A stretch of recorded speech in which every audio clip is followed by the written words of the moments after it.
meeting to address a single topic, although at the end, Tom, we may be able to talk a little bit about the Hanford Advisory Board if we have time.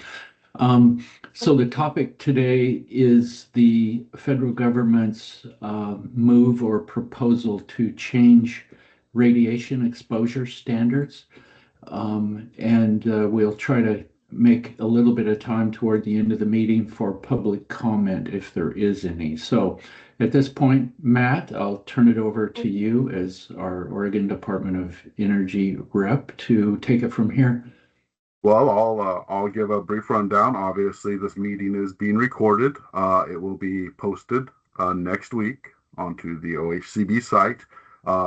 Please be kind to mute yourselves and come off mute. We do have a couple of presentations, one by myself and one by Mike Freeman. At this time, though, I would like to hand it over to, oh my gosh, why have I forgotten? Hillary Haskins. That's embarrassing. I was just talking to her. Hillary Haskins to give us a brief rundown of what ALARA and LNT are. Right now, the NRC hasn't released a proposed rulemaking, but we do expect it due to some executive orders that I will talk about in my presentation. But Hillary, would you be kind enough to start us off with LNT and ALARA, please? Sure, absolutely. Let me share my screen. So just a background on me. My name is Hillary Haskins. I use she, her pronouns. I am the Operations and Emergency Response Manager for Oregon Radiation Protection Services, which is the agreement state for Oregon. I've been with the state for about coming up on 12 years now. Prior to that, I studied health physics at OSU, and prior to that, I was a reactor operator in the Navy. So that was all my preambles. So I had time to bring up this. So currently under the executive order directed at the NRC to reanalyze the use of linear no threshold model in regards to regulation. I kind of wanted to talk first about what the three kind of schools of thought are about radiation effects. So at its core, this is essentially what amount of radiation can you have without causing harm? So currently, as a regulator, what we use is the linear no threshold model, because below 10 rem, it's a lot of statistical noise essentially, and we can't really see what is below. So back, I think in the 50s or 60s, they just decided to draw a straight line to zero, saying that it's a linear increase of harm due to the excess of radiation you get. The threshold model posits that there is a certain amount of radiation that you can receive before having a stochastic or non-stochastic effect, which essentially is cancer or a direct effect like cataracts or skin reddening, that sort of thing. So that's what the threshold model is. The hormetic model posits that you can get a slight amount of radiation and it's actually beneficial to you. Currently, all regulators use the linear no threshold model to varying degrees. So there's the NRC, EPA, CDC. All of us use this as our model for regulation. If you ever go to a Health Physics Society conference, health physicists have a difficult time agreeing on which model is correct. So currently, this is a very hotly debated topic amongst health physicists. And it has been since as long as I know, and it keeps getting brought up more and more.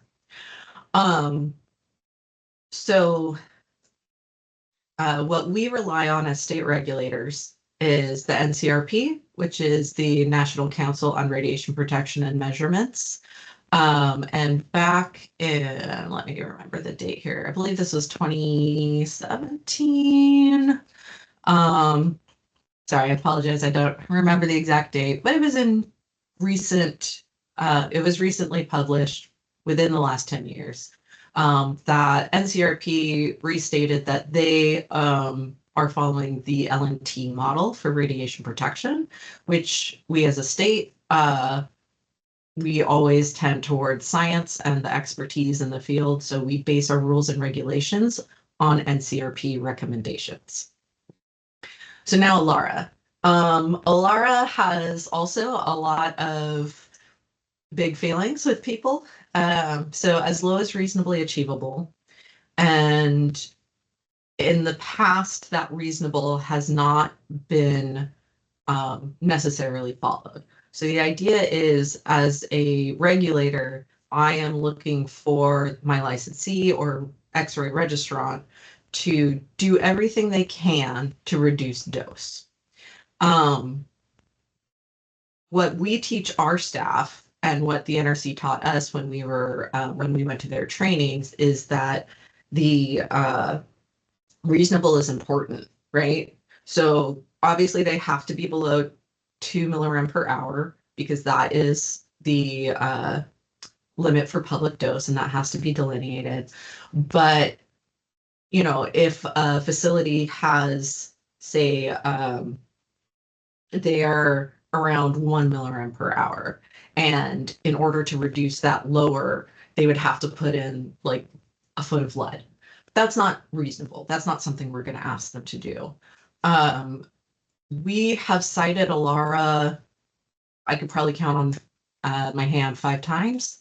And the times that we have cited, they have been a literal hot mess. There has been contamination everywhere. They don't have a good safety culture. They're not documenting things. Their training is poor. So in Oregon, that's how we enforce ALARA. And so we use it as kind of a backup, because you can't cite a person for having poor safety culture or have a chill effect, but you can cite them for ALARA. And that for us is what we use to kind of mark the facilities that need extra attention from us as a regulator. Now this ALARA has been implemented differently at different levels, right? I am a regulator for materials and X-ray. It can be used differently with reactors. It can be used differently with cleanup sites because those agencies use them differently, right? I will say that modern inspectors are more along the lines of reasonable. I know we always choose to do what we call lo-fi fixes. So if you have, say, an operator who needs to view the patient while they're x-raying them, they can just put a mirror up in the corner. We don't expect them to put walls of lead between them and the x-ray. So we really work with our facilities to make sure that they are protecting themselves and the public. And that is how we use ALARA as a philosophy as regulators. All right, I'll be quiet now. If anyone has any questions, I'm happy to answer them. The many comments at the NRC meeting discussing EO 14300 cited ALARA as being used as, in effect, a noose that regulators are continually tightening and tightening without any opportunity for introducing reasonableness, reasonableness. I really couldn't find documentation describing that. Do you have any insights? That is a great question. One of the things that you can do, and this is something you could probably ask the NRC to do, is ask them how many facilities have been cited for ALARA, because that's public record, and they should be able to give that to you. Right? So they can say, you can say, these are the number of facilities that we have cited for ALARA, or maybe even, so we, in Oregon, we don't actually charge for items of noncompliance either. So that's also how we're a bit different from NRC, right? If you get an item of noncompliance, can be very, very expensive. For us, like I said, we use it as a tool to work with our licensees and our registrants. I have been told, again, this is not my experience, but that, with, especially like with surplus sites, when you're doing cleanup, the expectation is that you get that area back down to background or zero. And ideally harmonizing the agencies that work with radiation protection would be wonderful. As my colleagues in Oregon Department of Energy could tell you, we in Oregon, we regulate NORM, naturally occurring radioactive materials, because even though it's not regulated by the NRC, it is regulated by Oregon Department of Energy. So we license those facilities so that we can tell Oregon Department of Energy, hey, these people will have some NORM waste. So you know who to look at to make sure that they're disposing of it properly. Yeah, I would absolutely recommend asking the NRC to tell you how many times they've cited for ALARA and how much cost that has been to their licensees. And that would give you a really good idea of if it actually is impeding facilities. I want to take a brief moment here to remind everybody the public comment will be at 11, unless you're a board member, which case you can ask questions. We are coming up to almost a quarter till. Are there any other quick questions for Hillary? I think we're going to have to modify so that I'll give my presentation, maybe have a moment or two for ecology and Department of Health if they wish to speak on this from Washington, and then we'll go into public comment. Any other quick questions for Hillary from board members? Just a quick question. Is a little bit of radiation is good for you? Is that a scientifically supportable argument? Depends on who you ask. There are definitely proponents who are strongly in favor that hormesis or the hermetic model is true. And there are papers that would show you that. I will say again that this is something that is hotly debated within the health physics community. So there are definitely people who strongly agree with hormesis, people who agree with the threshold model, and people who agree with the linear no threshold model. And you'd be able to find scientific basis and papers for all three models. Which model do the Europeans and the Japanese use? They use linear no threshold. They also use ALARA. And I think that personal opinion, if you look at the international community and their nuclear reactor operations, you can see how ALARA can be, and LNT can be implemented well and still have a thriving nuclear energy business. So it doesn't necessarily have to inhibit nuclear power. I think it just needs to be implemented appropriately.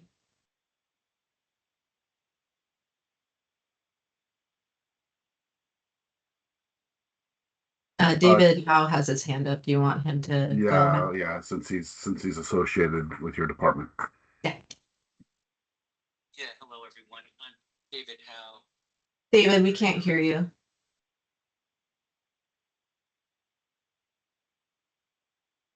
I mean, we can kind of hear you, but it's quiet. Do you have your mic in front of you? How about this? That's much better. Thank you. Sorry about that. Had my headphones up. I'm David Howe. I'm Program Director of Radiation Protection Services, and I work with Hillary, one of her colleagues. Just a comment to Mr. Freeman's question about ALARA and maybe NRC or a characterization of it being a noose. I think from a state regulatory standpoint, we use ALARA as a way to deal with radiation use and safety on a practical level with our licensees. As opposed to a noose, I think it allows a degree of flexibility in working with a licensee in the way they are using radiation. And then in terms of, I think Mr. White asked about, hold on here, I'm losing track.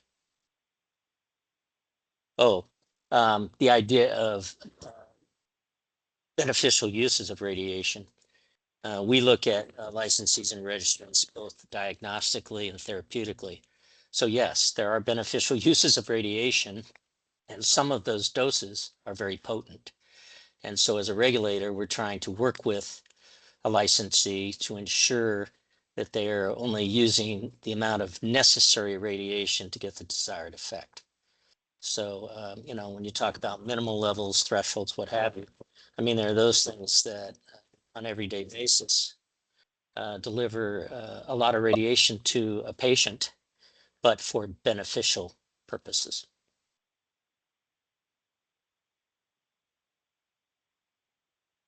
All right. Thank you, David. I think we're at a pretty decent stopping spot for this. I'm going to go into my quick presentation real quick. Let's see if I can share my screen appropriately. Of course, there it is.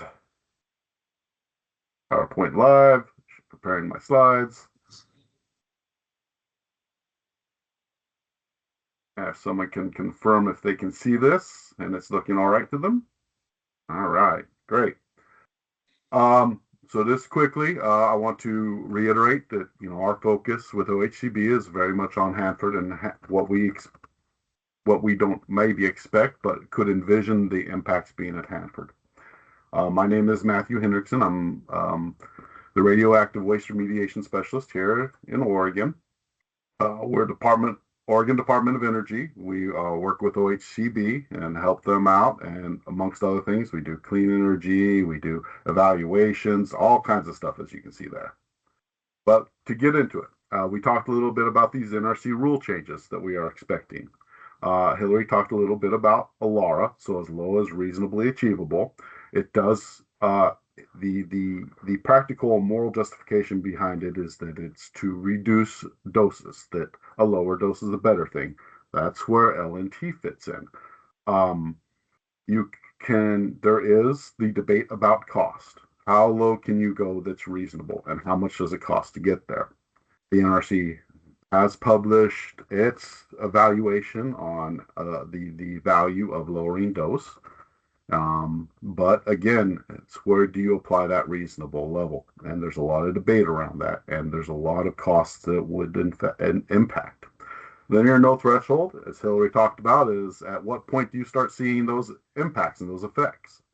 And all these changes and what NRC is being asked to do to reevaluate these rules all come out of EO 14300, ordering the reform of the NRC. And it did put in dates and timelines that the NRC is going to have to try to follow. But it is also important to talk about, you talk about these rules and how they interface with the state. As an agreement state, Oregon has to follow certain rules direct from the NRC. Those Category A basic radiation protection standards, we have to follow. We do not have flexibility as an agreement state to go outside of those rules that they put down. It is important to note that ALARA and LNT are a little bit separate in this manner, whereas ALARA, that principle is a Category C. It's an essential objective. It is a best practice. Well, let's not say best practice, but it might become a best practice that we try to put in every day in our work. If they change where ALARA is on a category or get rid of the definition entirely, that would change what states can do. Right now, LNT, though, as the basis of how this dose and these protective levels are done, that is a Category A that Oregon would have to eventually adopt. Anything C or below, we have a chance to make small changes to the rules as long as they meet the compatibility, as long as they meet those objectives that NRC has in mind. So here's our timeline to change. This is fairly important. So the NRC is expected under EO 14300 to issue a notice of potential rulemaking in February. There is some thought out there that it might be a month or two late. There is also some thought that 90-day comment period, because these are very large adjustments. It upends an entire regulatory scheme as we've known it since at least 1991. That there could be a slight extension of the comment period as well, but I do know that the administration and also the folks at NRC are working hard to bring these timelines into fruition. They're working hard to make them reality. So this potential rulemaking will happen. We'll get the notice. That opens up a 90-day comment period. Which case members of the public, anyone can comment on the rules. The draft Matt. final rule, yes, go ahead. I'm so sorry to interrupt. We've actually been told it will be a 30-day comment period. And that is a hard 30-day comment period for each thing coming out. We are going to request for longer. Yeah. However, we have been told very explicitly many times by our NRC partners, the comment period will only be 30 days. Sorry. That's all I wanted to correct. No, don't be sorry. That's critically important because that is another change, at least with how the regulatory agencies have been acting. Generally, for rules of this size or scope, you have had 90 days in the past, and it wasn't even something you had to ask for. But now they have reduced that to 30 days in efforts to accelerate the timeline, which is another major change, but not involved with the rules themselves. So then we could expect a draft final rule to come out. That goes before the commissioners, the NRC commissioners. And now that they have their head again, expect no delays there. And then the final rule would be published into the Federal Register. That is expected the draft rule is mandated by late 2026, so another 9 months past February, so November. Draft final rule goes in the FR. Once that happens, you have a period, I want to say it's 60 days, but don't quote me on that one, to adopt these rules. That's when they become official, probably at the turn of the new year. After that, the agreement states historically have had approximately 3 years to adopt these rules, at least from the NRC. There is also the period that's called federal harmonization. This is where these rules, the NRC rules, impact other organizations and how they do business. We would expect the DOE and OSHA to almost immediately implement them. There's not as much work that would have to be done on changing the rule sets, changing their orders, changing their directives. DOT tends to do their material on a 2-year cycle when it comes to transportation, doses, how much waste you can put on the truck, that kind of stuff. The EPA, however, is much harder to predict because the EPA has a different regulatory scheme, which we'll talk about in shortly, where they don't measure as much on dose, but on risk levels. So they might find that these dose does not equate to CERCLA and the risk that is in these cleanup sites. RCRA also uses risk levels that you have to get below in cleanups. Then there's air and water standards. EPA would have, if you think NRC's got a hard job, EPA's job is going to be 4 or 5 times as big to make all these changes. And again, that's if the EPA accepts this, and the EPA tends to have a slower timeline. That's not to say that there couldn't be new executive orders issued to accelerate that as well. But that would also kick off another agreement state adoption period. Generally, I want to say for the EPA, it's about 2 years. So that would be our DEQ, Oregon DEQ, being impacted by whatever EPA rules or changes. And similar to Washington Ecology would be impacted in that case. Now, how I envision this happening is the short-term impacts at Hanford. The most immediate effect would be on the worker protection rules. All those rules are controlled by DOE orders and perhaps some of the union materials out there, but I do not have insight into the individual working unions' protection standards or if they're involved in that at all. Current records of decisions would likely proceed as normal. It would be a lot of cost and time to go in and completely reevaluate that for an uncertain timeline. So current RODs are likely to proceed as expected, as normal. Similar with the design process. You already get so far in your design, you don't want to go back in and start taking concrete out. It makes no sense. So something like DF high-level waste, which has already been pouring concrete and making levels and doing overhead equipment installation, likely not going to change that either. However, in the future, should the EPA adopt this or change their rules up, Should Washington ecology then follow on? And then you can start changing your design. A little less concrete, a little less rebar makes it quite a bit less expensive. Your protection levels are lowered, so that's a lot less shielding as one of the principles in radiation protection that you need. Less distance, things of that manner. And so rods might change in the future as well, because you're trying to get to a certain cleanup level. If that cleanup level is set much lower, it's easier to get to it. Less soil has to be removed. That kind of thing. More waste could potentially be left in the tanks. Similar to when you're eventually getting to the WMA, the waste management areas, when you finally get those WIR, waste incidental reprocessing decisions. It makes it easier to meet some of those criterion. So Hanford, like I said, the most immediate impact will likely be to worker safety and the way that they form all their worker safety rules and implement them. As you see, all of that, NRC controls that worker dose. DOE would likely adopt that immediately. All they'd have to do is make some edits to their site radiological control manual and edit their order, which if we look to see how the 7 counties decision was, they already had draft documents ready for how they're going to implement some of the other EPA stuff. So I would expect that they would have draft documents available almost as soon as NRC adopts this.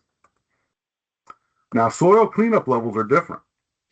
We have to remember that the tri-party agreement does give broad authority to Washington ecology. It's one of the rare exceptions to who gets to set what limits out there. So those levels are all risk-based. Their Model Toxic Control Act does that. And this shows, Hillary talked a little bit about uncertainties and statistics. Out of 100 people, if you're expecting 42 of them, 42 or 41, to get cancer, out of 100, just get cancer anyway. And how do you discriminate that one that got it because of increased exposure?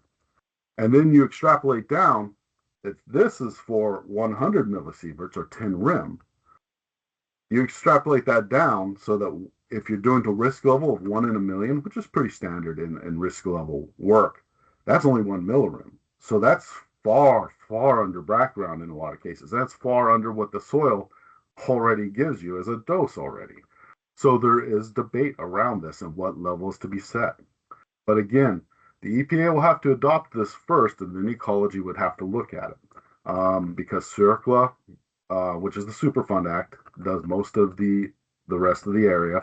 And then RCRA is under, our Resource Conservation and Recovery Act, is under the tanks themselves. And other ARARs, which is, applicable, relevant.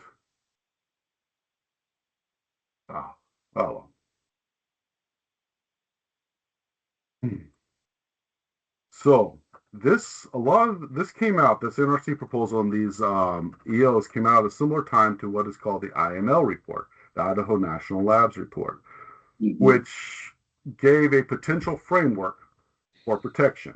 And in general, the dose is approximately 5 times higher, allowable dose in the framework.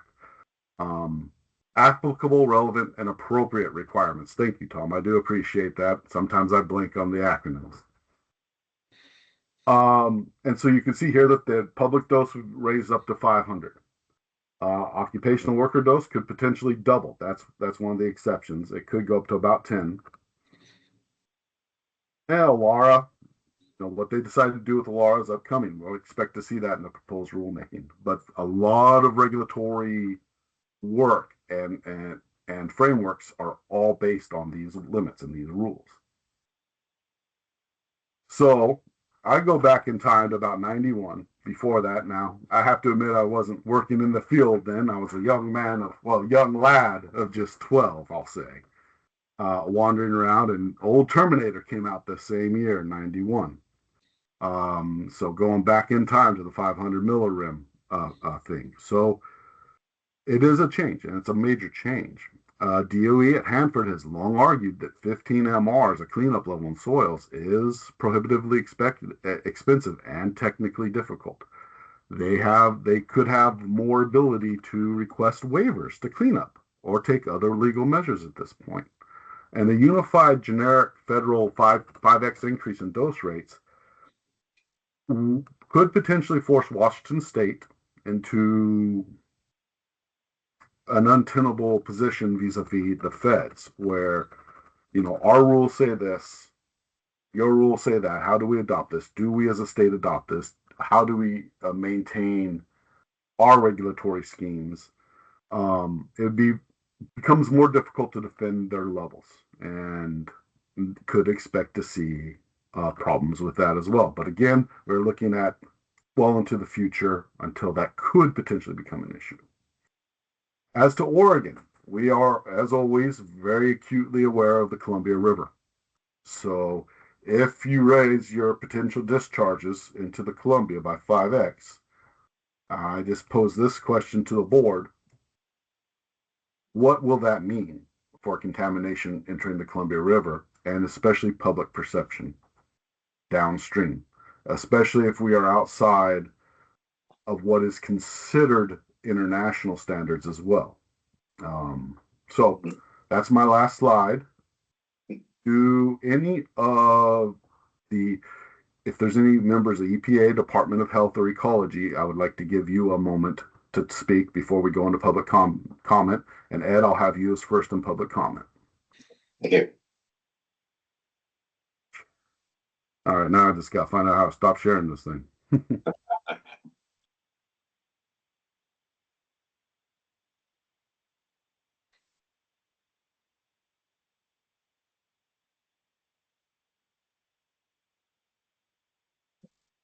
There it is. I lost the button.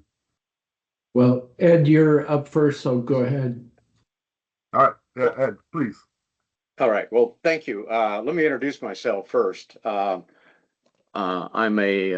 retired from the Department of Energy. I was a senior technical advisor for radiation health and safety at the Hanford site. Certified health physicist. Been working in the industry for about 50 years, and I also was a senior advisor to the International Radiation Health and Safety Standards. Said all that, and also, by the way, I'm a Hanford board member at the moment. So a couple of corrections. First of all, Matt, you've led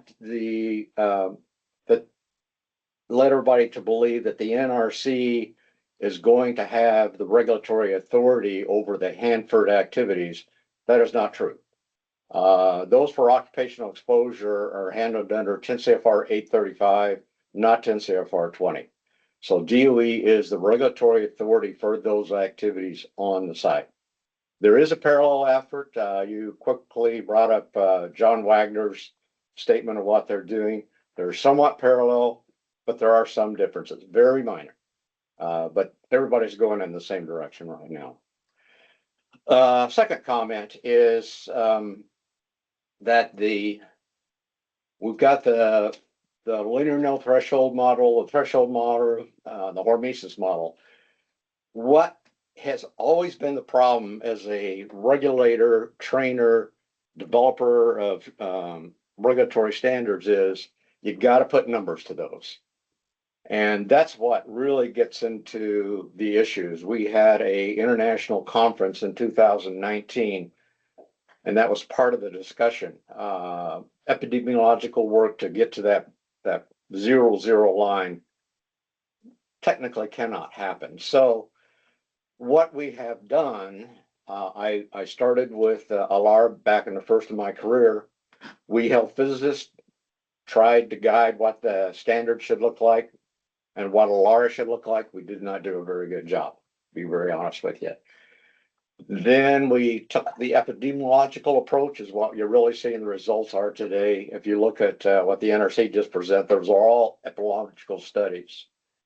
So now we turn to the radiobiologists, and I will say they have done a better job than we health physicists are to the epidemiological studies that have been done of really defining where is the risk? And I'm a big proponent of bringing that work in. That work has been gathering for 30 to 50 years, depending on who you talk to.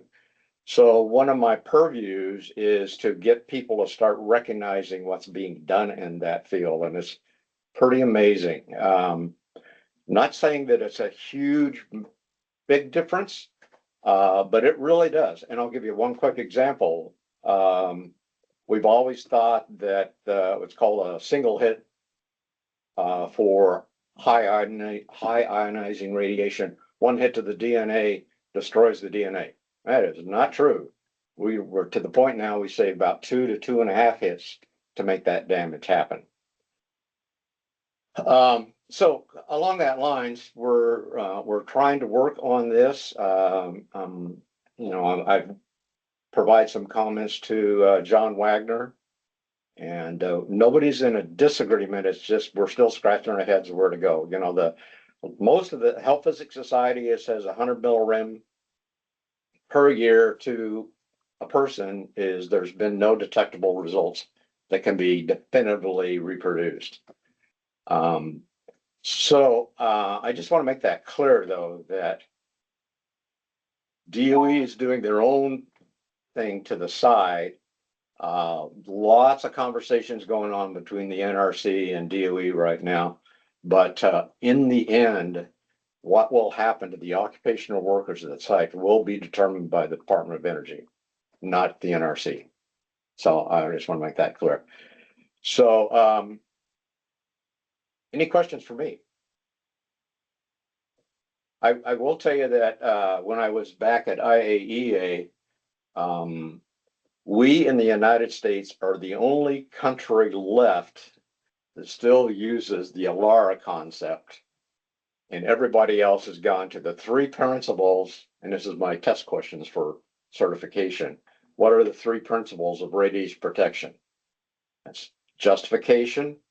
You got to have a reason to mess with radiation. Optimization, do your best job to get it there. And then limitation, what are the standards are being set? So those are the 3 that the rest of the world use as the basic concept for radiation protection. We're getting there in the United States, but we're still not. I think eliminating ALARA as a terminology and going to optimization gives us a chance to really get it better defined in terms of what are we expecting people. Dollar values help, but I'll tell you, after 40 years of trying to do reviewing companies' radiation protection plans and looking at their ALARA programs, I basically just close an eye because it's so nebulous. Everybody I've looked at over all these terms, I could write them up for not having a ALARA program. It's kind of one of these do good and avoid evil statements. So something a little more turned into just make sure you're doing the right thing would be very helpful, I think, in the long run. We got to be able to talk to that frontline supervisor, to that technician, and we got to take all of this when that guy's out there with the meter or that supervisor's trying to figure out his job. We have to be able to explain that. One of my big discussions with this international conference is I stood up and said, we scientists, we people are lousy at communicating with the public. So this is one of the big things here that, we talk about linear non-threshold, and what does the public say? It's 0, 0. So if there's a nanosievert a dose, that's a nanosievert too much risk. So the whole idea of saying, and I'm sorry, Matt, but you made the very statement yourself, says, any exposure is not, the more we can reduce the dose, the better. That is, we got to get away from that, because that's what the public hears. And so they go, well, it's all risk. Radiation is evil. And that's the interpretation. Ed, we do have another public comment, so I'm going to have to. Okay. Any final thoughts? Any questions? I do have one, short question. So, Ed, there's a rail car or a truck with low-level radioactive waste traveling through, let's just say, Bend, Oregon. What do you tell the people that live in that community? Well, what you got to tell them, well, first of all, that is a Department of Transportation lead agency that's managing the radiation risks from there. We've been through this with the Justice Department several times. They own that. But what you tell them is you try and put it in terms of what's the relative risks, and that gets really hard to talk about with people. Frankly, I've not been able to do a very good job, and I've spoken to lots of public meetings. So here was what my recommendation is. We've got to start from the scratch. And at this international meeting, I suggested that take this out of the hands of us regulators and scientists and turn it into more of overall education. My first thought was, as you go to the medical community and say, you folks, let's get you educated on it because doctors are trusted, nurses are trusted. They don't trust us because we sound like, because we make this, we've ingrained this, any dose is harmful. We got to fight that basic premise and get it back. And we just don't do a good job on it. We really don't. So does that help, Jeff? Okay. All right. Dan, go ahead. Oh, thank you. It's a pleasure to hear everybody this morning. I'm a former board member of the Oregon Hanford Cleanup Board and a delegate to the Hanford Advisory Board and an ex-Navy nuke, and got my radiation education some more than 30 years ago. There's a couple of things that haven't been mentioned yet. Whether the exposure is voluntary or a condition of employment, or you happen to be in traffic, makes, I think, a big difference. Also, faster growing organs or people, which are younger, are more affected by radiation exposure. And it's kind of like a inverse lottery. The more tickets you buy, the less chance, the bigger the chance you are of success. And it's the reverse of that. The more radiation you get, the greater chance you have of having it affect you. And the future generations, which may or may not benefit from nuclear weapons, will be exposed to the consequences of developing those nuclear weapons. The other side of it is that the people who get the electricity will benefit from nuclear power plants, will benefit from getting that electricity from nuclear power plants, but the future generations don't get that electricity, but they shouldn't have to have the same standards of exposure. And I guess in closing, I'd just like to ask myself and ask you, what would Admiral Rickover say? What would Admiral Rickover do? And when he was doing the submarine program, he stuck with the civilian standards. He didn't have to. And this was a great, at a cost on a submarine, uh, weight and volume and money make a big difference in designing submarines. So he took the hit for the safety of his crew and the safety of the public. So thank you for hearing me out.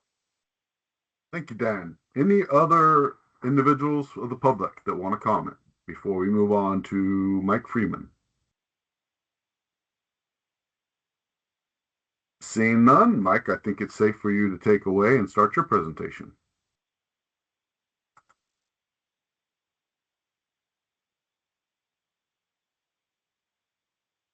Let's see.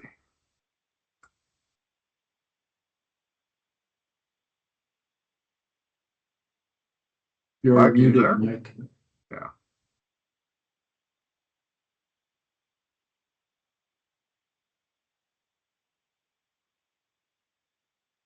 Still muted, Mike.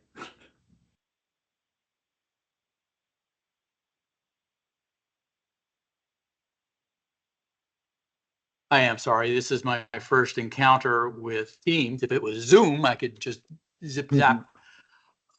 Hear you now, How you're do good. I select my PowerPoint presentation to share? At the top of your screen should be on the right side for you should be a button that says share. It's got an up arrow. I see that. Click that and it should open up some options. Um, Oh, okay. Yes, I see find it? now. I had so many windows open that it was collapsed. Now I understand. Can you see my first slide? Yep, it looks like a white background with Nuclear Regulatory Commission proposed Yes. rulemaking. All right, Very good. take it away. I am really looking forward to Mr. Parsons' comments on this. But let's kick off. All right. It is not responding to me. Have you put in the slideshow? Yes, I'm in slideshow. Okay. I think. Then click left or right button. No. I'm going to stop sharing for a second. Put it into presentation. There it is. It's in part. Yeah, that should be it.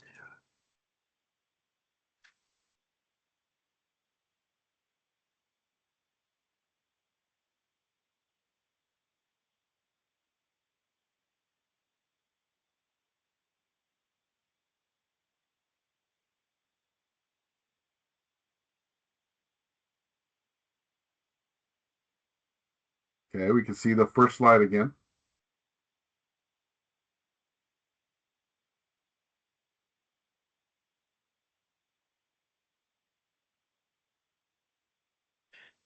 Huh.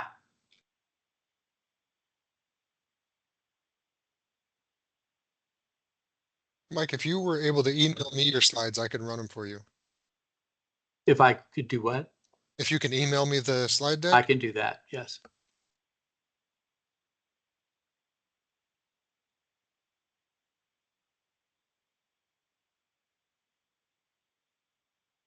So while we spend a couple minutes waiting, Tom, Cecilia, could you raise the issue that you emailed me about this morning about the HAB representation?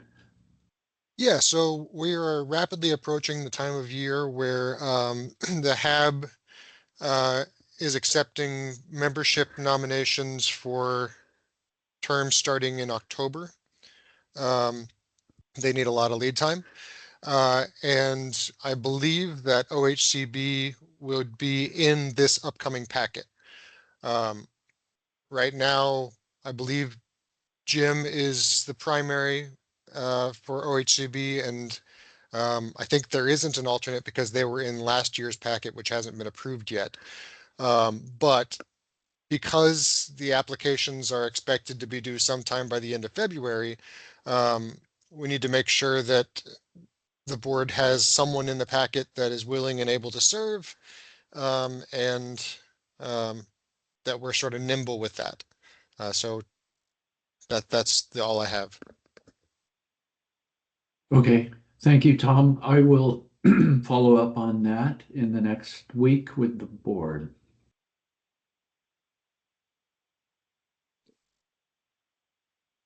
How's it look, Mike? We're getting there.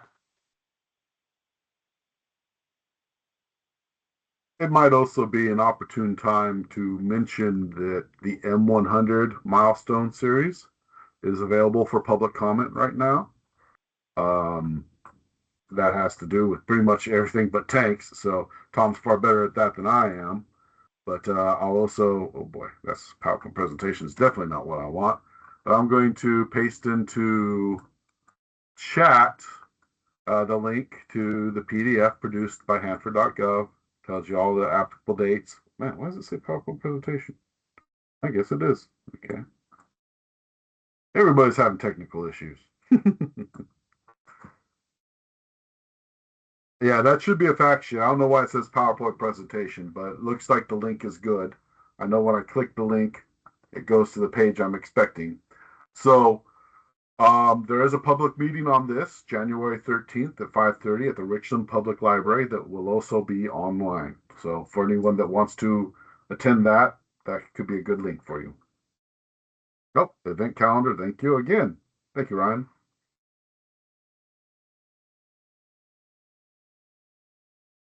Yeah, I've sent the slides to you, Matt. And To me or because of the Tom? Oh, I'm sorry. I need to send it to Tom. No, let me see if I can get it opened. All right, just let me see. another thing while Matt's doing that, because of the timing of the public comment period and the next OHCB meeting, there won't be a chance for OHCB as a board to put in comments on the M100 series, but it is the milestone package that's going to be dictating all of the cleanup for the rest of the site. So the next 100 years of cleanup, well, 75 to 100.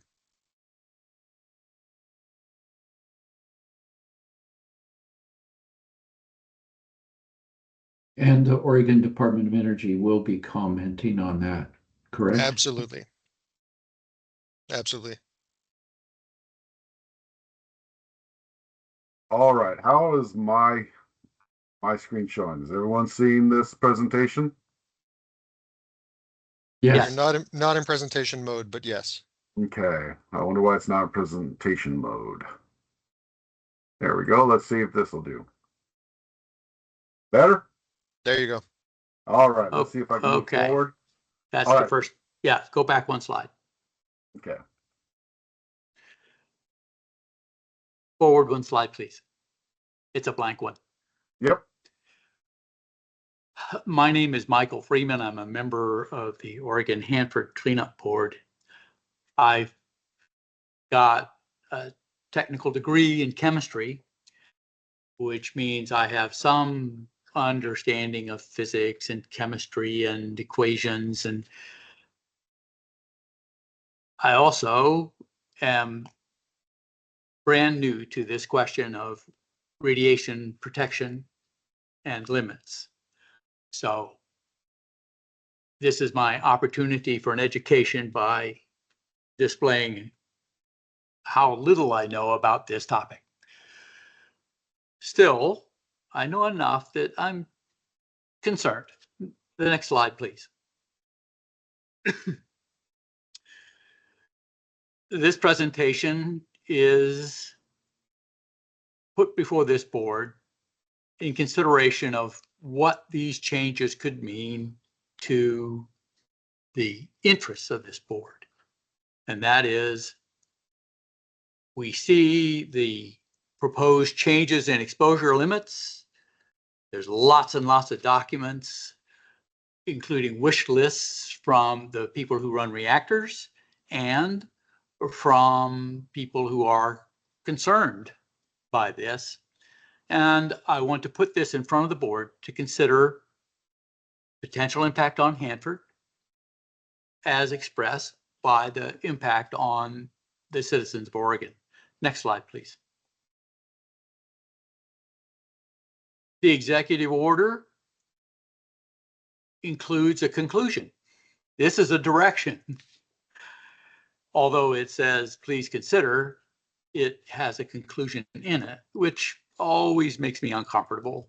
One tends to deliver what one's boss has asked for. Next slide, please. To effectuate the process that's demanded by EO 14300, a meeting was held in July. Lots of good information was put into that meeting. Next slide, please. And as I paged through all of that stuff,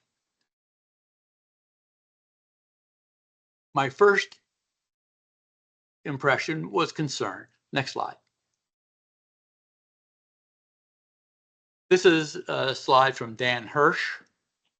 And of course, what caught my eye was Hanford living downstream from it anytime the word Hanford comes up, I give a little twitch and look.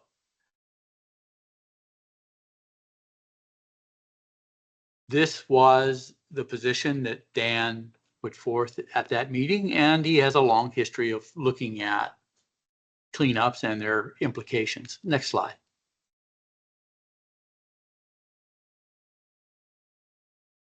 The NRC itself did not put forth a proposal, but it did include in its documentation the INL report put together by Wagner and a bunch of very qualified people.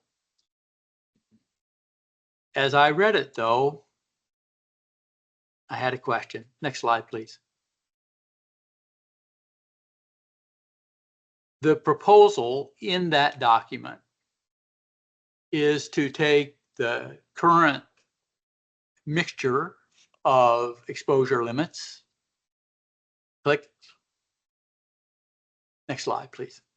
It won't be a slide. There it is. And supplanted that with recommendations for how to change those limits. And then, in addition, next slide, extended to what was described as evidence-based limits. I will note that as many times as I've read it, I've not quite discovered what an appropriate limit is, which is a key question in my mind. The next slide, please. ALARA has been discussed. There is indeed a numerical statement from the NRC as a DOE as to what that should be expressed in, and that's person REMs, and the cost of protection per person REM is cited. But as I read all of the many documents, it's clear that that's pretty damn difficult to get a final expression of. Next slide, please. Now, you'll note that my table had lots of squares and lots of numbers. And why was it so damn complicated? Next slide.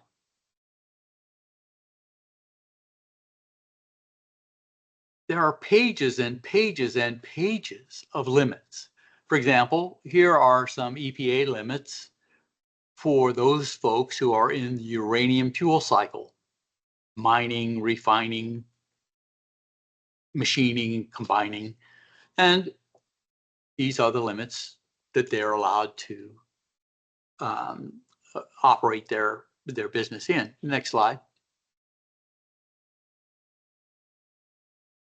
Further down on the same page, there are some more limits for those folks dealing with nuclear waste. Next slide, please. And then we come to water limits. In fact, there are 11 pages of regulatory limits expressed in the toxicological profile for ionizing radiation, ADSTR, which, as a newcomer looking at this, is pretty mind-boggling, really. I like the statement that's really Occam's razor. Limits should be as simple as possible, but no simpler. Next slide, please.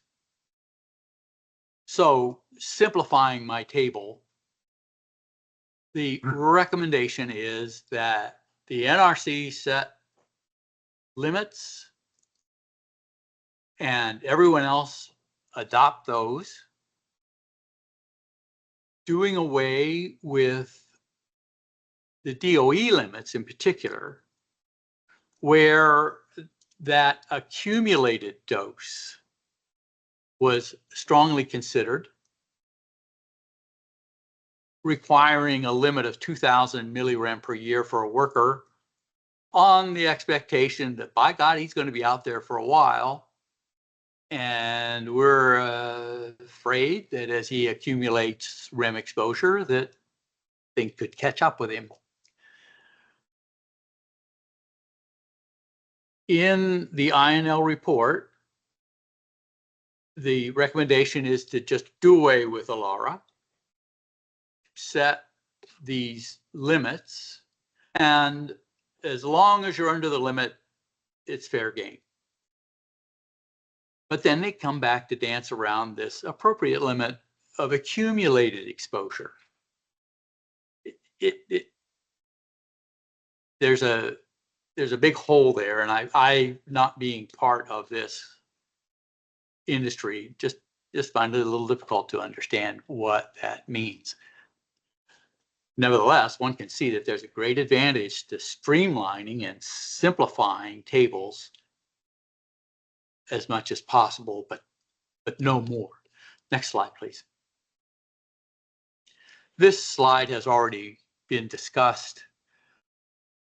It's just hard to get good numbers in a population that's already being bombarded with background radiation, and to a certain extent by man-made radiation, including nuclear fallout. To get a good measure of a 1 in a million chance, you got to be studying a population of many millions. And at least so far, there haven't been that many people exposed to the limits that we're talking about here. Next slide, please.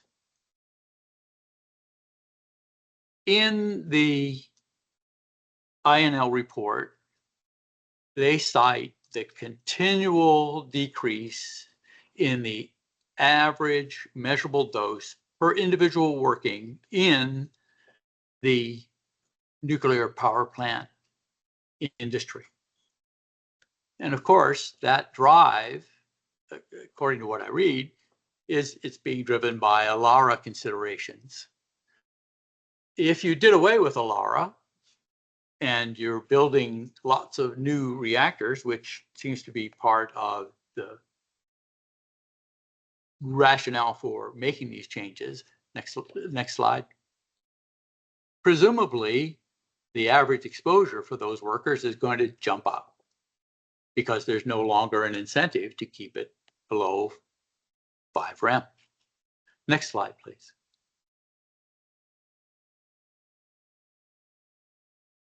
As we said before, when you're looking for 1 in a million occurrences, you've got to study a population of 10 million before you start to get good numbers. As we saw, exposure rates among workers has been dropping well under the 5 rem, 5,000 millirem that's being proposed as the new limit. Still, looking at some 300,000 workers, one sees what appears to be at least a quasi-linear relationship between cumulative dose and death by cancer. Key point here, though, is that this is a study of nuclear workers.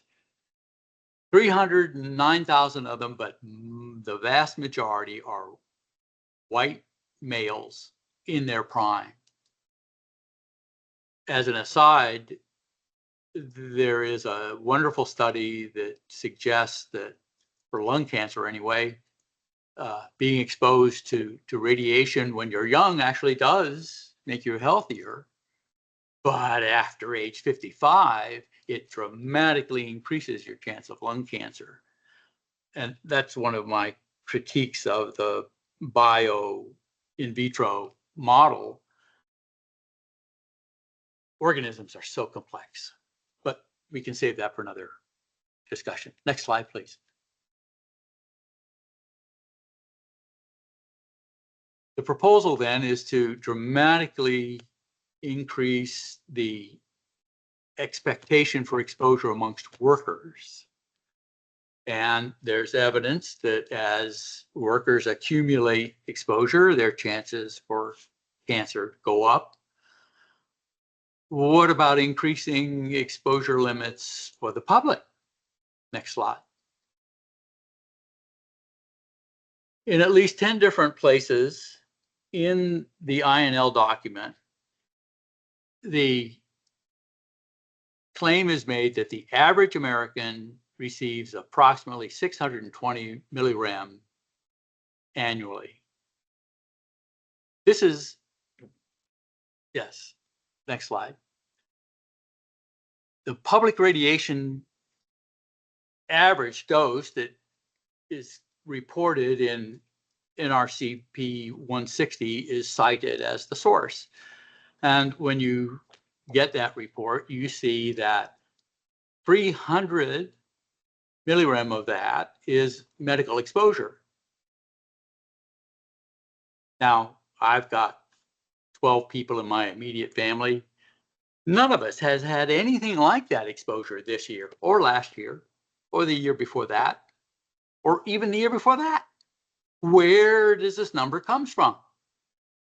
Next slide, please. Having a quick check, that's a check for $250 because that's how much it costs to read this damn report. You see, when you look at the Health Physics Society numbers for radiation exposure, that the dental x-rays I get, the 2 chest x-rays I've had in my life, they're not making 300 millirem. Next slide, please. And I'm certainly not getting 10 dental panoramas every year. I should point out that the number for chest x-ray is there's some controversy about that. The number for in some sources is 2 millirem. Next slide, please. To get 300, there's got to be some big numbers being averaged among my 12 family members from somewhere. The really big numbers come in with the PET scans. CAT scans are also a pretty good number. Radioactive treatments, of course, can go off scale. As was pointed out earlier, these are things that are working to save people's lives and to improve their health. Next slide. When you dig down into 206, though, you find out that, well, where's all this radiation going? Well, this radiation is going into, generally speaking, people who are older. Being one of those people myself, although not having experienced one of these, I recognize the fact that if I get ill and somebody has a CAT scanner or a positronic scanner, well, I'm going to be signed up right there.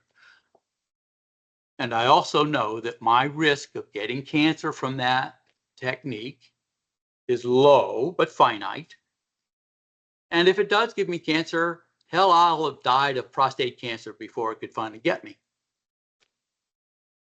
Still, this says, next slide, please. Who got the medical radiation? Next slide. In 2006, with CAT scans in particular, only 36 million people got CAT scans. Next slide. Next slide.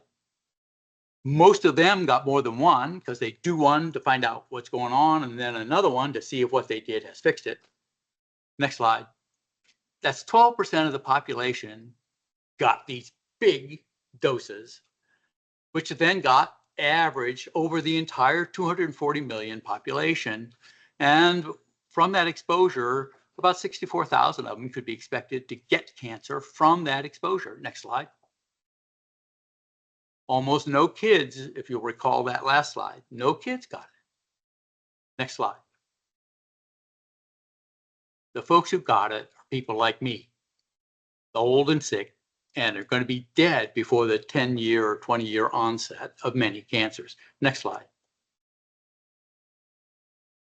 Therefore, as I read that INL report, and it continually points back to this 620 millirem number, average American exposure is not the exposure of the average American. Next slide. It is therefore unreasonable to refer to that number as justification for increasing exposure limits, because it does not represent the exposure of the average American. Next slide.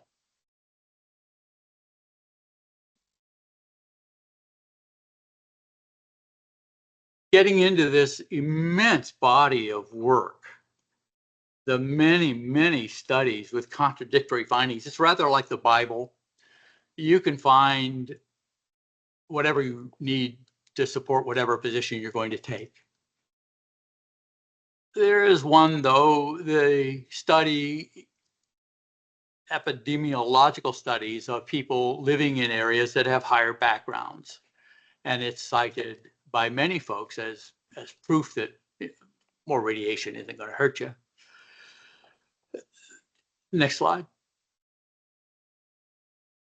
Some more recent works finds that, by God, living in a high radiation zone can be dangerous to your health.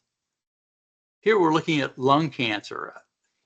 And I admit that there, like all epidemiological studies, can be a weakness where one looks at so many variables that the P statistic, if you're looking for a 1 in 100 effect and you look at 400 variables, you're going to get 4 hits just by random. This is a study that I'm citing where they did indeed look at many, many factors, and they did find some pretty good correlations for some of them.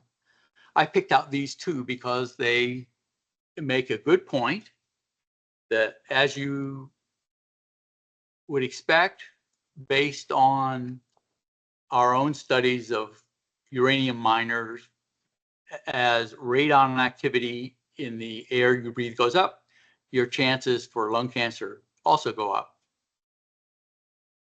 The gamma radiation from uranium in the ground isn't as strong a promoter of lung cancer, and so you really wouldn't expect to find increases in lung cancer with uranium concentration. The point here is that we use REM because it can convey a lot of information in a small number.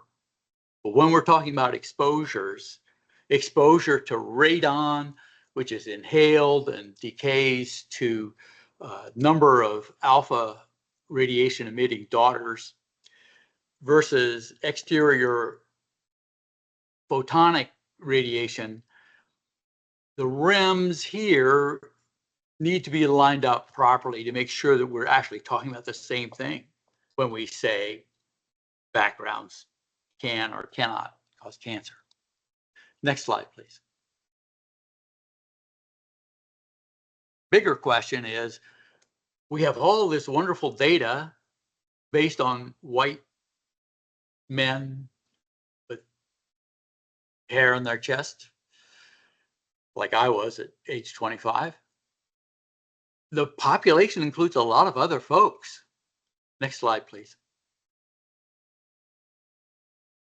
The Brits found, to their horror, that the many x-rays that were taken just to make sure that the baby was in the right location and everything was going well ended up giving a lot of them cancer. Next slide, please. So what could accumulated exposure mean to children? We don't have a lot of good data. They're not out there working in the plants, and so we don't get to see them. So looking at medical imaging, which admittedly isn't necessarily the same as being exposed to the gamma rays, but you got to find data where you can, based on hematological malignancies caused,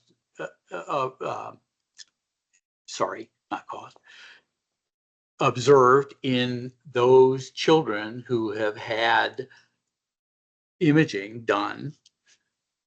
One finds the typical LNT relationship between dose and the appearance of these malignancies.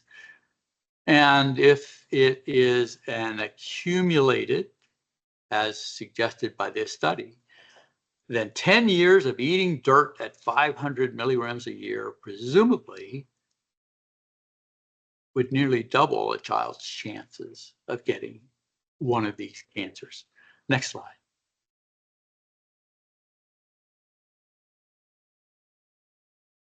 Now, we're focused on cancer because that was an obvious result of the bomb exposure and of the folks mining the uranium that eventually ended up in those bombs. There are lots of other things that can go on here. Next slide. Dementia. It's a big topic right now, especially for NASA as it considers how to send a man or woman to Mars and back, and doesn't really want to put a 4-foot lead shield between them and the sun and the rest of the universe.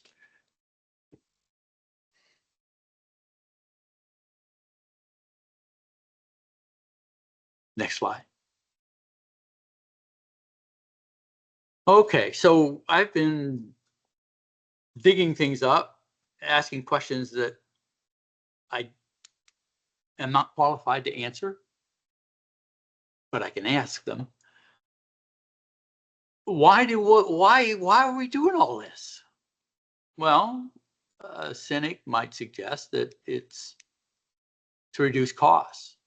That's certainly what the nuclear power industry states in its several contributions to the NRC discussion. It was touched on earlier by Matt. To get a contaminated site cleaned to the less than 10 millirem a year level takes a lot more time, money, and energy than it would be to even leave it at a 25 millirem or the 100 millirem that has been that is the current limit. If you could raise that to 500 millirem, you would save a lot of money. Next slide, please. And of course, of all the sites that are out there, which one needs to save money the most? Hanford. Next slide, please. It's way cheaper to put things in grout, for example. This has been a particular topic for us to consider as the low activity waste vitrification unit has come up. Why put it in glass? Next slide. Because when it's in glass, things have a much harder time getting out. And this stuff has to be sequestered for a very, very, very, very long time.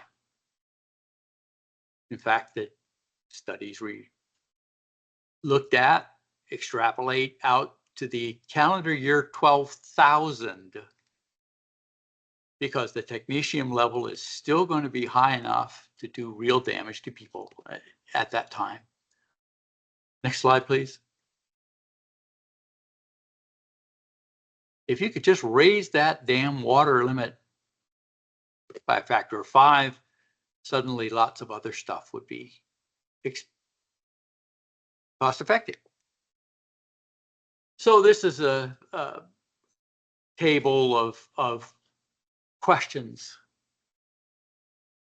Just wondering out loud, well, if things are changed to these new limits, what could be the implications for us?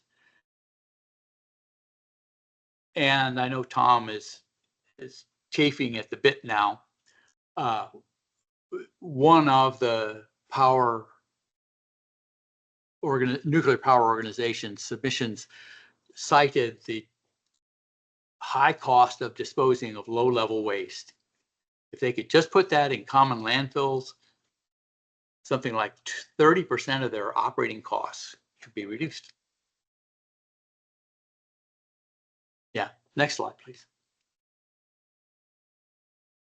So I'm coming before you in ignorance, wanting to be further educated. I see many good things coming out of this effort. Simplification of the limits, clarification for those people trying to take advantage of what we've learned about physics and engineering to convert all these wonderful little atoms into energy. I just think that being ignorant of the vast work behind it, that, boy, I'd sure like to know that this is being considered on a scientific and technical basis, and that the time is being taken to really consider all the implications of these things, especially for exposure to the general public, including children and women who bear those children. And the next slide, please. I'm doing it now because there seems to be a rush to get this all done. And so I'm concerned. I'm much less concerned than I was when I first saw the slide that Hirsch put in there. I no longer see clouds and lightning, but I do see some fog.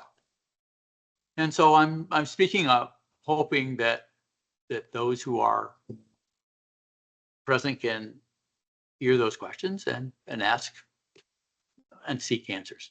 With that, then, I surrender the floor. Well, So when this proposed rulemaking comes out, will it have detailed supporting documentation?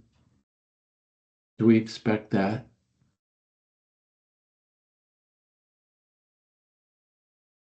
I have no experience. Maybe Hillary, if you could answer that question or take a shot at it, if you're still around. I believe she had to go. Okay. Let's see if we have anybody from. I think Uh, we have Yeah, our Washington Department of Health colleagues that might be able to get put on the spot. And David brought himself off of mute, so he might have something to say. Oh, yeah, I'll just jump in. My sense is that the NRC, and I've been doing this work for 18 years, that the NRC is obligated to provide a public comment period. And with the condensed timeline for doing that for the Executive Order 14300, I would venture that there will be very little supportive narrative to whatever the rulemaking ends up.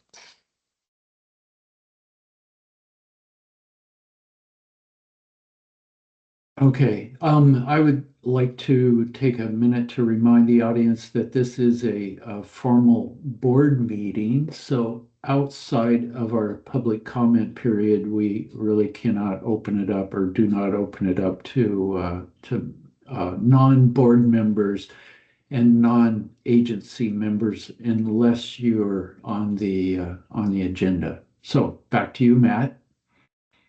Well, no, I was just going to ask what comments from the board are there at this time? And is there a suggested way forward, especially outside of notifying when we see any of this material published by the NRC? What is the Oregon Department of Energy's plan to respond to and comment on this? I do not expect that the Oregon Department of Energy would take the lead on a response of this nature. ALARA and L&T does fall generally outside of our jurisdiction, for lack of a better word, but we would assist in organizing or adding to potentially comments ourselves. We might focus again on what we would perceive as direct Hanford impacts in any comment letter, less the public health impact, I would say. So we're almost out of time, Matt, but do you can you give us an idea of how this might impact waste shipments across Oregon in the future? Well, as you know, Oregon does not allow the NRC definitions of what is radioactive waste to be disposed of in Oregon. I would not expect that to change at this time. We are talking again about dose rates, so we would be watching any other NRC rulemakings that might not affect what's this part, either the worker standard or the public health standard. We would be watching for the DOT and to see how much they would expect to implement those dose rates, at least when it comes to transportation. Whether you will see a 5x increase in allowable transportation dose or not, I hate to give you the not black and white answer, but it is still unknown how the DOT would implement these changes, whether they would allow a greater amount. And if they do allow a greater amount, you're looking at less concrete for shielding, things of that nature. Tom, did you have something to add to this? Yeah, I would just add, I put in the chat, there's also a section in the proposed rulemaking that basically incorporates some rules for uranium mining by dissolution mining, chemical dissolution. That rule set's been, it was drafted, I think, in 2020 or the first time around, and it's getting incorporated. We'd be looking at that because Oregon does have some potential uranium resources. And we'd be working with Dogami and DEQ to make sure that citizens are protected there. Yeah, that's the in situ uranium recoveries. Yeah. So could relaxation of the radiation disposal standards end up putting waste in Arlington, for example? Is there any chance No, of that? no. Our rules are insulated from NRC rules. The tables are promulgated, so if NRC changes their tables, we would have to go through ODO and the Energy Facility Sightings Council would have to go through a rulemaking to update that table, and it's not going to happen anytime soon. Yeah, and then we get back into the question of compatibility groups, what they do with it, where it's at, and whether we would have to align ourselves or not. And that is still not clear. I would just like to gently point out that several paragraphs in the INL report were aimed at how to get states to align themselves with this new set of limits. Things like cutting off monies for your roads or whatever. Mm-hmm. Okay, anyone on the board have an additional comment or question, or any of our regulators? Mia? Mia's on the board. Yep. Well, Stephen has in chat some, it looks like clarifying question that I don't know, Stephen, if it's easier to talk about it, but I'd love to hear what you're thinking. About the statistical point or the No, sort of the most recent comment you put Yeah. in. So I really appreciated the presentation, very detailed, taking it as a good faith assertion by the NRC that there was a reason to, relax these standards, and then sort of working backwards from that conclusion, what evidence might support that in terms of, well, this dosage or that dosage or whatever. I just worry that that's giving too much benefit of the doubt here. I mean, it's pretty obvious to me that, by doing away with limits on this, that does mean that they can transport a lot more easily, right? If all of our rules and regulations about how much can be transported, what needs to be cleaned up versus not cleaned up, all inherits from a definition of the harmful level. If we clean up because it's bad and it's bad because it exceeds a harmful level that we've all agreed is harmful, if we change that level, it's no longer bad. We don't need to clean up is sort of the logical reasoning I'm seeing here. And so I think trying to figure out, well, was it this study or that study that set the limit that they used to do the limit of this or that? I guess I'm just wondering, why are we giving the benefit of the doubt on this? Because it really seems like the goal is more about facilitating changing what sorts of things are allowed than actually having a science-based definition here. So, for example, expecting them to come up with a rationale that is grounded in actual science seems like we're, I don't know quite what the right word is, being very reactive, right? If we wait for them to say this is the actual science behind it, and then wait until then to respond saying, well, we don't like that science because it doesn't take into account demographics of the population at large or whatever. I feel like we need to be a little bit more, getting to the root of what's happening here, but not being, a legal or regulatory expert. That could just be my narrow vision. As a Well, scientist, that's what it seems like to me anyway. Yeah, I- entirely too rational, Stephen. I will endeavor to keep the links in the invite up to date. I will add some material from the NCRP. There is ICRP materials there already. As when this is released from the NRC, you can expect to see us forward the information that we get as well, and we will continue to work with RPS on this issue and make sure that at least this board is informed of what has come out and when. Okay, thank you. It's time to wrap up this meeting. Sorry we have no time, Ed, to hear from you, but I would encourage you to contact Michael Freeman, and because he's the board's point person here on this work. So please do so. So Matt, if there isn't anything else, Nope. this meeting is adjourned. Thank you all. Thanks all. Thanks.